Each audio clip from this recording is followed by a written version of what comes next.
Dulu kami ini agak ini ya, agak nakal.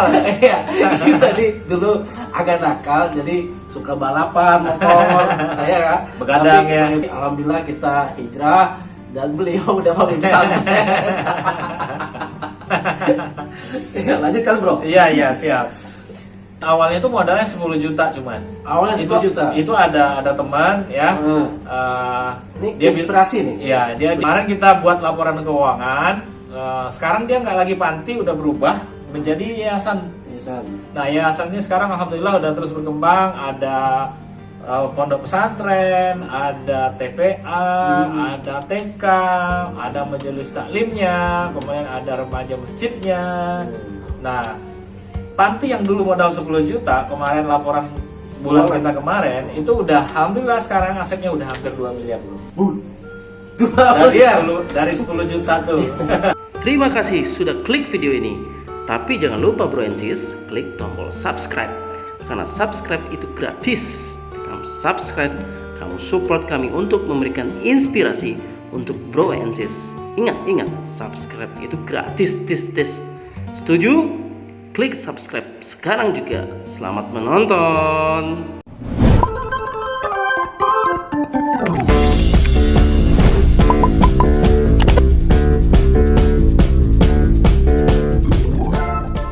Nah bro, ada program apa visi tadi? Ya, visi kita tuh from zero to hero bro. Ya. From zero to hero itu kita maknai memang kita ini kan khusus ya, pondok pesantren khusus untuk anak-anak duafa. Nah, anak-anak duafa ini itu kita posisikan di posisi zero.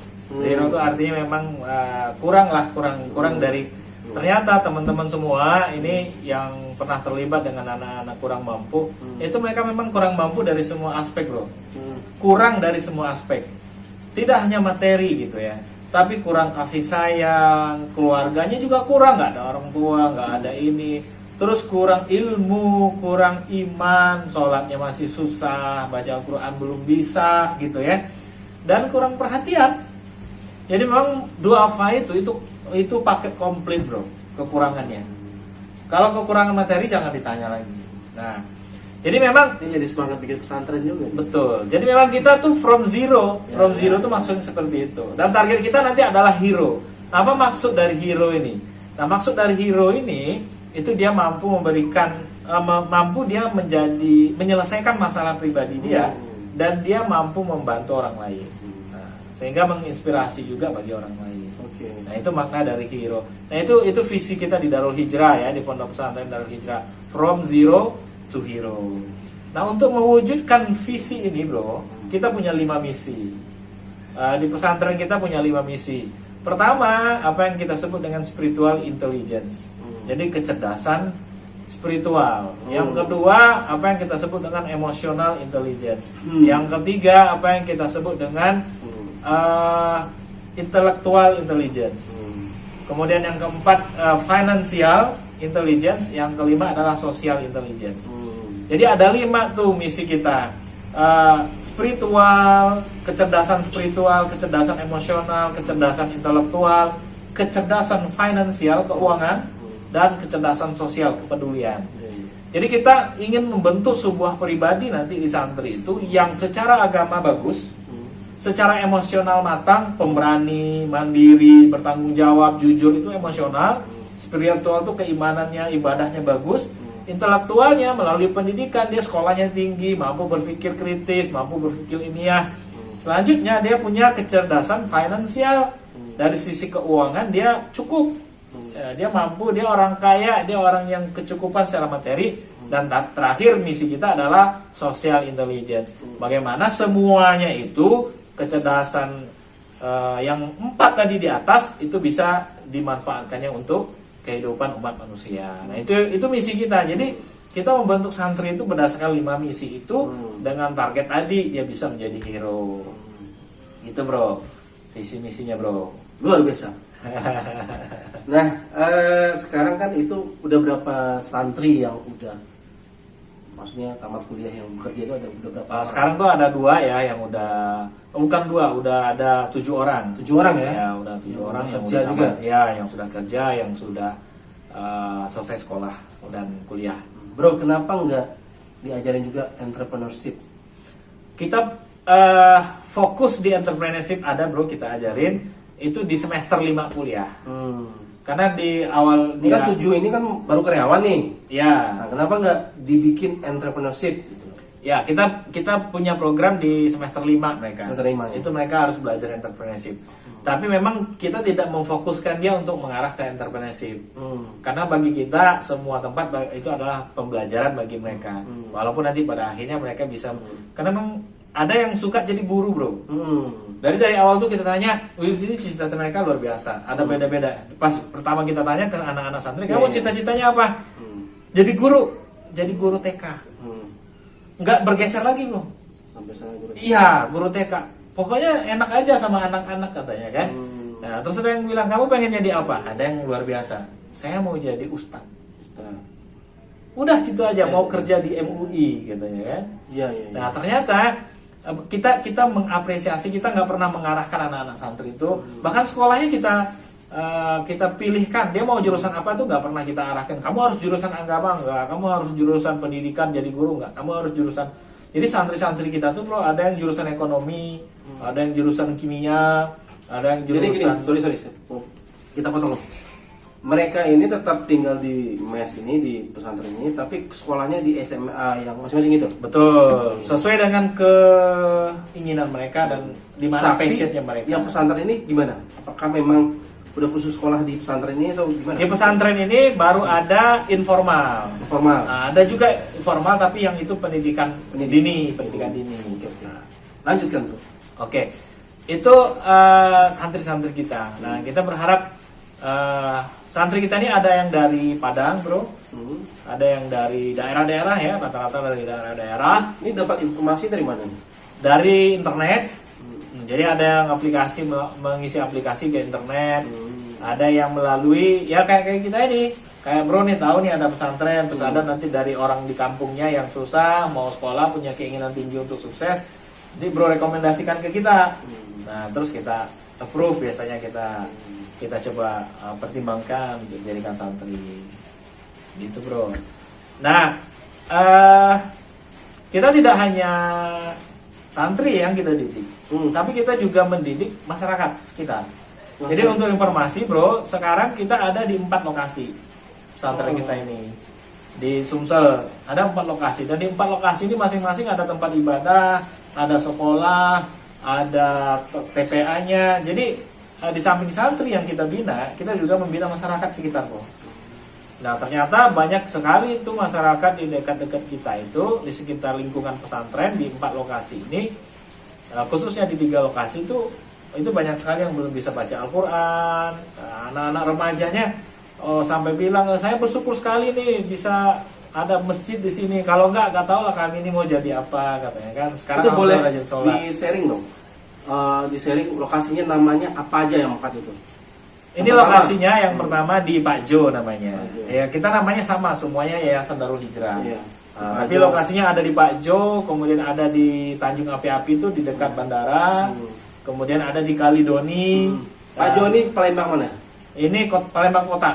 Palembang Kota. Ya, Terus jadi Tanjung Api-Api itu di Banyu Asin, itu daerah Palembang tapi pinggirnya. Oke. Terus Kalidoni itu masih Palembang Kota. Kota juga. Terakhir di Jakabaring. Jakabaring ini dekat masih di Palembang Kota juga. Di Jakabaring itu ada 4 olahraga itu ya. Betul, yang ada Stadion Gelora Sriwijaya itu. Nah, jadi ada di 4 lokasi nih kita sekarang, bro. Dan itu kita tidak hanya membina santri di situ, dan tetapi juga membina masyarakat, warga. Ini luar biasa ini. Biasa di luar. Nah, setelah ini kan ada 4 nih bro, tempat ini. Ada plan apa lagi nih setelah ini? Oke, gini bro. Jadi kita ini kan, alhamdulillah nih pesantren ini kerjasama dengan beberapa lembaga-lembaga ya. Contohnya? Kita kerjasama dengan lembaga Rahma Internasional, itu dari Kuwait ya, internasional. Mereka membangunkan fisik-fisik bangunan-bangunan kita, bangunin masjid, bangunin kelas, itu mereka. Nah terakhir nih kita ke Nanti kerjasama ini dengan- tempat, kalau bisa tempat santri dari rumah containers.com bro. Oh ya, ya itu bro. Tapi nggak bisa komersil itu bro. Iya, kita CSR-nya ya. Iya, CSR. Siap, siap. Gitu bro. Nah kemudian yang terakhir nih bro, ini yang menarik. Jadi Yayasan Darul Hijrah ini terus ngembangin kerjasama dengan Yayasan Bank Infak yang punya Om Sandi itu. Sandi Agono. Ya, jadi kita nih lagi, alhamdulillah kita udah dapat SK-nya. Jadi Yayasan sekarang punya Bank Infak, namanya Bank Infak Darul Hijrah. Nah ini nanti kita akan membuat menjalankan program untuk supaya masyarakat di sekitar kita bebas dari riba bro. Nah itu udah kita udah dapat SK ya? Udah dapat SK ya? Udah dapat SK kita dari Jakarta. Nah ini mau kita jalankan, kita udah ada pengurusnya, tinggal di running. Udah ada komunitasnya dan itu memang target kita mau membebaskan masyarakat dari riba. Kita liput nih pas kembali ke sini. Oke bro, ini luar biasa. Mulanya nih, seandainya kita bikin di Jakarta atau di Bekasi, di Bogor, itu bisa nggak? Sangat bisa. Caranya piye? Caranya tinggal hubungi rumah kontainer saja nih. Caranya boleh kita lihat di medsosnya Yayasan Darul Hijrah Sumatera Selatan. Di situ ada nomor kontak semua. Jadi kepengen. Ya, kita boleh diskusi-diskusi lah di situ dengan pengurus. Bagaimana kalau kita buka di daerah lain gitu ya. Ini menarik bro, karena kan masih di Palembang nih. Menarik kalau untuk dipindahkan ke Bekasi, ke Jakarta. Karena kan benar juga bro yang tadi bro cerita, di satu kawasan itu juga ada yang maksudnya nggak bisa ngaji dan sebagainya. Ya, betul. Itu banyak bro. Banyak. Pengalaman kita banyak banget. Oke, menarik. Dan satu lagi, mereka tuh mau, cuma memang nggak tahu selama ini caranya gimana. Jadi masyarakat tuh sebenarnya mau untuk lebih baik siapa Iya, sih? karena gini bro, nih contoh ya. Karena mungkin di satu daerah itu tidak ada guru ngajinya, terus tidak ada yang mau inisiatif juga mau bangun wilayahnya untuk apa ya, menghimbau untuk mengaji, Kegiatan agama gitu ya. agama dan sebagainya. Karena nggak semuanya wilayah itu punya itu gitu loh. Kayak wilayah kita dulu bertanya dengan sejarah aja, yang kurban aja, mereka sampai minta sumbangan keluar. Buat kurban loh. Ya. Padahal itu daerah komplek loh. Ya, benar. Komplek ya. Nah, tapi sekarang alhamdulillahnya udah rame. Ya. Nah, jadi memang proses yang ini semua, jadi setiap perumahan baru pun kan banyak beragam orang yang bertemu di sebuah komplek gitu. Ya. Tidak semuanya juga yang bisa mengenal agama itu. Ya, betul. Nah, mungkin dengan program-program seperti ini semakin banyak wilayah yang disebarkan agama. Menurut gua sih menjadi suatu hal yang sangat bermanfaat. Oh ya. Di Palembang ini udah bisa 4 kan? Ya, alhamdulillah. Ya kan? Terus juga nih di kampung kita di Padang Ganting gimana ceritanya? Iya. Ya, di Padang Ganting itu kami ini kan satu kampung nih. Ya, kita orang Padang asli dari Padang Ganting. Satu nenek lagi ya? Satu nenek.